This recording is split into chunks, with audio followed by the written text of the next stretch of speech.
सभी प्रभु प्रेमियों को मेरा प्यार भरा राधे राधे। इस वीडियो में हम चर्चा करेंगे एकादशी व्रत की, जो आषाढ़ मास के कृष्ण पक्ष की एकादशी। इसमें बहुत सुंदर महात्म की भी चर्चा, कहानी की भी चर्चा, जो कथा है उसकी चर्चा करेंगे। आप लोग मन लगाकर सुने।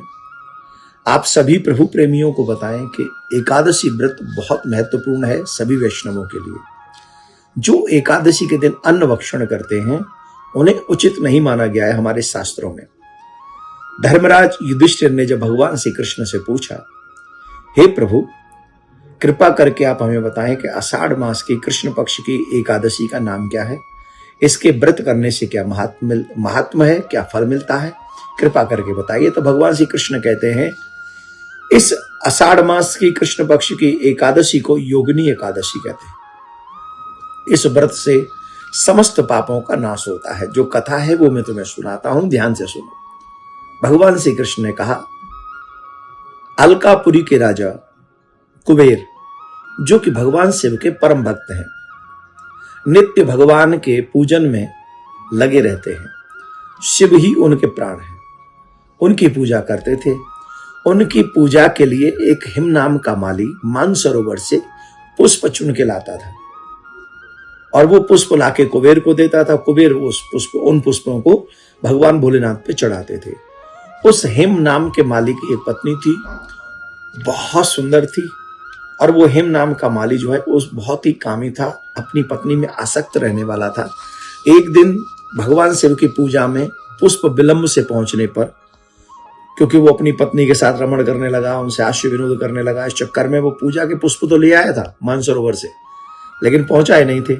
जिसके कारण कुबेर को जब पता चला तो उसको बहुत क्रोध आया और उन्होंने कहा, दुष्ट, तूने मेरे भगवान शिव की पूजा में विलंब कराया है, मैं तुझे शाप देता हूं, तुझे पत्नी वियोग होगा, तू मानव बनकर जाएगा पृथ्वी पर, और पृथ्वी पर मानव बनकर जाएगा, तुझे कोढ़ होगा।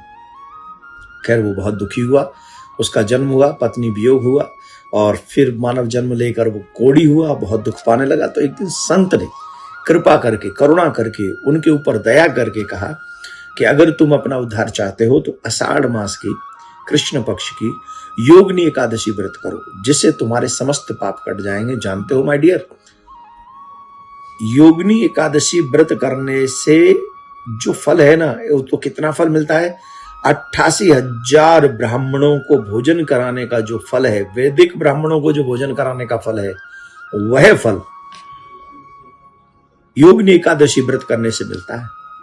एक और बात ध्यान से सुने, भगवान की पूजा में काम विमुक्त होना चाहिए, काम युक्त नहीं होना चाहिए, राग मुक्त होना चाहिए। भगवान का जो भी व्रत हम करते हैं, उन व्रतों में हमें काम, क्रोध, ईर्ष्या, लोभ, मोह इनसे दूर रहकर भगवान की याद करनी चाहिए। खैर महाराज ने उनको वो कहा कि तुम योगिनी एकादशी व्रत करो, जिससे तुम्हारे पाप कट जाएंगे। तो उन्होंने संत की बात को मानकर योगिनी एकादशी का व्रत किया, और उस व्रत के करने से उसके समस्त पाप कट गए। और उसी एकादशी के व्रत का प्रभाव था कि उसे अपनी पत्नी पुनः प्राप्त हुई और उस कष्ट से वो मुक्त हो गए। तो इस एकादशी के व्रत का बहुत बड़ा महात्मा है, बहुत बड़ा महात्मा है। आप सभी एकादशी का व्रत करें। एकादशी का व्रत 22 तारीख को करेंगे। इस महीने की 22 जून को एकादशी का व्रत होगा, और 23 तारीख को 5:30 बजे से 7:24 तक इसका पारायण होगा। ध्यान रखें, प्रातः काल उठें, संकल्प लें, भगवान नारायण की प्रिया कांजू की पूजा करें और खूब जम के उनकी सेवा करें। सेवा करके ज्यादा ज्यादा स्मरण करें, असत्य से दूर रहें, काम से दूर रहें, क्रोध से दूर रहें, लोभ से दूर रहें, ईर्ष्या से दूर रहें, परनिंदा से दूर रहें।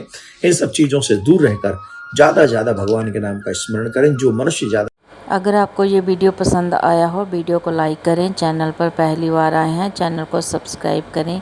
राधे राधे।